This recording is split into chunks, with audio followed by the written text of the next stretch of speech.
Bonjour Manon Lanier, bienvenue. Vous êtes donc la cofondatrice d'Audace. Votre histoire, c'est d'abord celle du duo que vous formez avec César Serruis. Quand et comment vous est venue l'idée de créer Audace? Racontez-moi. Alors oui, donc on a créé Audace avec mon compagnon, mon associé César. Donc on a lancé la commercialisation il y a 5 mois, donc c'est tout récent. Et on est parti vraiment d'un constat, et ce constat, c'est que la joaillerie aujourd'hui n'est plus en alignement avec les attentes des jeunes générations. Donc c'est une industrie qui nous passionne et qui fascine, qui fait rêver tout le monde. Malheureusement, c'est aussi une industrie qui peine à se renouveler et dont on connaît les nombreuses dérives, donc par exemple l'épuisement des ressources de la planète, la surexploitation des êtres humains ou encore la pollution des eaux, des sols. Donc chez Audace, notre mission, c'est vraiment de réinscrire la joaillerie dans l'air du temps. Donc créer une joaillerie plus écologique, plus éthique, aussi plus innovante, et une joaillerie qui ne s'adresse pas uniquement aux plus de 40 ans, mais qui séduit aussi les jeunes générations. Et ça, aujourd'hui, c'est possible grâce notamment à l'innovation du diamant de laboratoire. Alors effectivement, il y a le diamant de laboratoire et puis il y a l'or de récupération. On va évoquer ces deux aspects. D'abord, le diamant de laboratoire ou le diamant de synthèse, on dit ça aussi. À l'œil, on s'en rend compte en quoi ils sont différents des autres. Alors, la production, évidemment, ça c'est très important. Mais déjà, moi, en tant que consommateur, est-ce que je vais m'en rendre compte?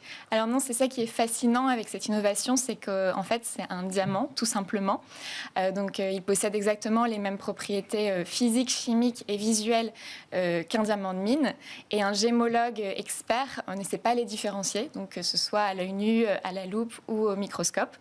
Et bien évidemment, leur seule différence, c'est leur origine, puisque l'un va être extrait de la Terre et l'autre est créé par l'homme dans un laboratoire high-tech. Et comment on crée un diamant de synthèse? À partir de quelle matière première déjà? Donc en fait, on reproduit exactement ce qui se passe sous terre. Oui. Donc peut-être pour rappeler comment se forme un diamant sous terre, donc c'est du carbone pur. Il n'y a rien d'autre dans la composition chimique du diamant, c'est du carbone pur qui en fait à 150 km sous terre, sous l'effet de la très haute température et très haute pression, va se cristalliser et venir former un diamant. Donc dans la nature, il faut un procédé d'éruption volcanique pour que ce diamant ensuite puisse remonter à la surface des milliers, voire des millions d'années plus tard. Donc en laboratoire, on reproduit exactement le même processus de formation du diamant naturel, donc du carbone pur qui va être placé dans un petit réacteur sous des conditions d'extrême température et extrême pression. Et donc petit à petit, va venir se cristalliser, former un diamant. Donc pour obtenir 1 carat de diamant en laboratoire, c'est environ 4 à 6 semaines de culture. On obtient un diamant brut qui ensuite va être donc taillé par la main de l'homme pour révéler tous ses éclats. Et avec une empreinte carbone qui est beaucoup moins importante, 8 fois moins importante. J'ai trouvé ça sur le site d'Audace en préparant l'émission. Mais il faut quand même une quantité d'énergie quand même pour le produire, ce diamant de synthèse. Oui, c'est ça. Donc, ça demande de l'énergie. On peut également donc, choisir l'énergie qu'on utilise. Ouais. Donc, il y a de plus en plus de laboratoires dans le monde qui fonctionnent à l'énergie solaire, hydraulique, donc renouvelable. Donc, ça, c'est une bonne chose. Et l'empreinte carbone donc, du diamant de laboratoire est en moyenne 8 fois moins importante que pour le diamant de mine. Et comment on arrive à ce chiffre? Comment on arrive à ce chiffre? Eh bien, tout simplement, donc, le diamant de mine est très, très polluant. Donc, on parle bien sûr des émissions de carbone, puisqu'on utilise des machines donc, très très polluantes qui émettent énormément de CO2 dans la nature pour venir vraiment creuser les sols. On parle également en effet donc, de la dimension écologique, mais c'est aussi donc créer un diamant en laboratoire, c'est pas d'extraction, donc c'est pas de trou dans la terre, pas de déforestation, pas de pollution donc des sols et des rivières. Donc une empreinte carbone au moins 8 fois moins importante, mais c'est aussi un diamant traçable.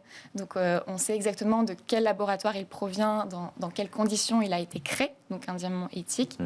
Voilà. Est-ce qu'il y a des laboratoires en France? Est-ce que on produit du diamant de synthèse dans notre pays?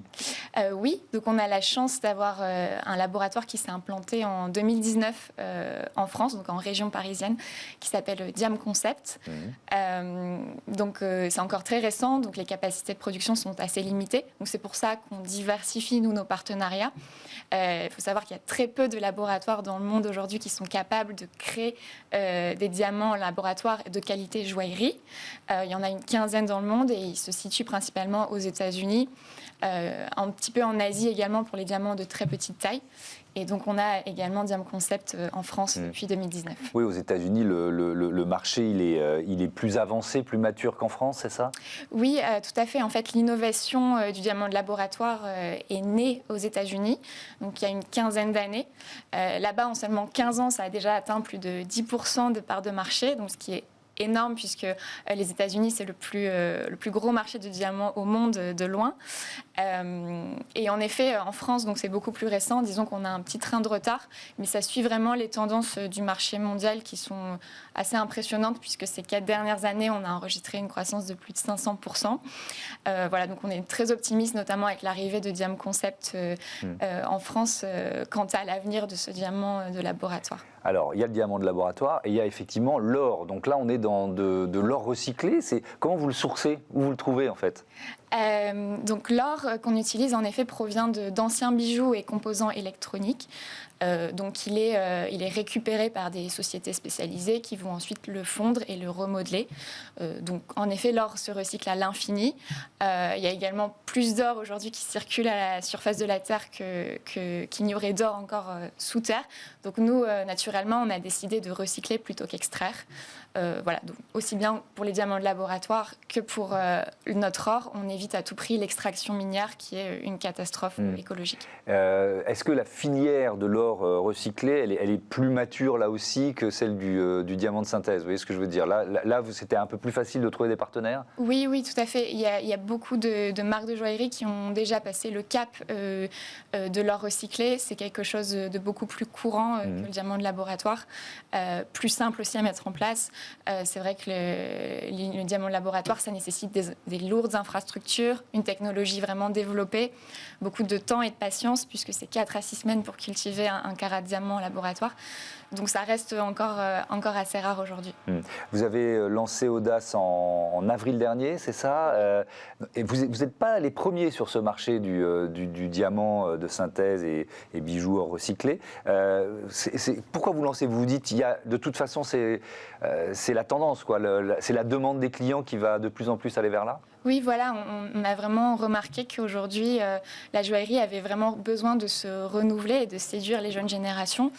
En effet, il y a quelques acteurs qui se sont lancés et qui ont un peu déblayé le terrain.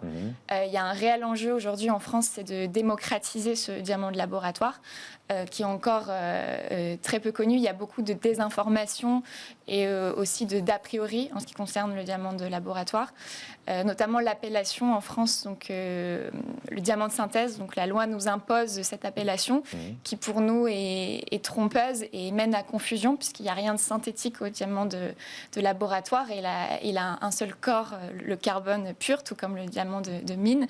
Et donc aujourd'hui, on milite en effet pour faire évoluer également l'appellation, l'appeler diamant de laboratoire, créé par l'homme, cultivé par l'homme, comme c'est déjà le cas dans de nombreux pays dans le monde. Si on se projette un peu dans l'avenir et la stratégie d'Audace, il y a une levée de fonds qui est prévue dans les prochains mois. Vous êtes sur quelle stratégie?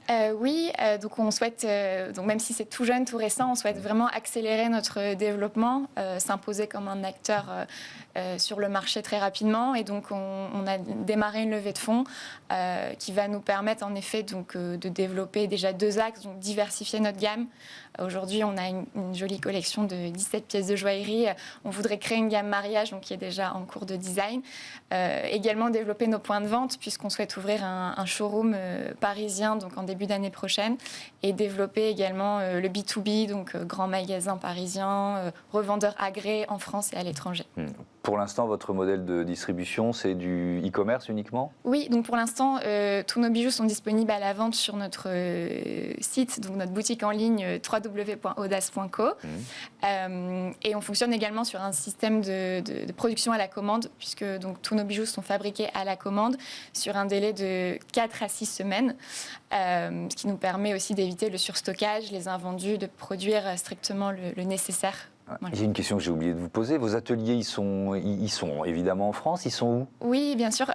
C'était évident pour nous donc, de fabriquer tous nos bijoux en France, promouvoir le Made in France, d'autant plus que le savoir-faire artisanal joaillier en France est vraiment excellent et prestigieux, réputé à l'international. On a cette chance. Et donc oui, en effet, on a poussé la démarche encore plus loin, puisque tous nos écrins également sont fabriqués en France, localement, dans les Yvelines. Et nos boîtes d'expédition également sont fabriquées dans le nord de la France. Donc on en est très fiers d'avoir un produit 100% Made in France, du bijou à l'écrin. Merci beaucoup, merci Manon Lanier, bon vent à Audace. C'est l'heure de notre débat mobilité et covoiturage au programme.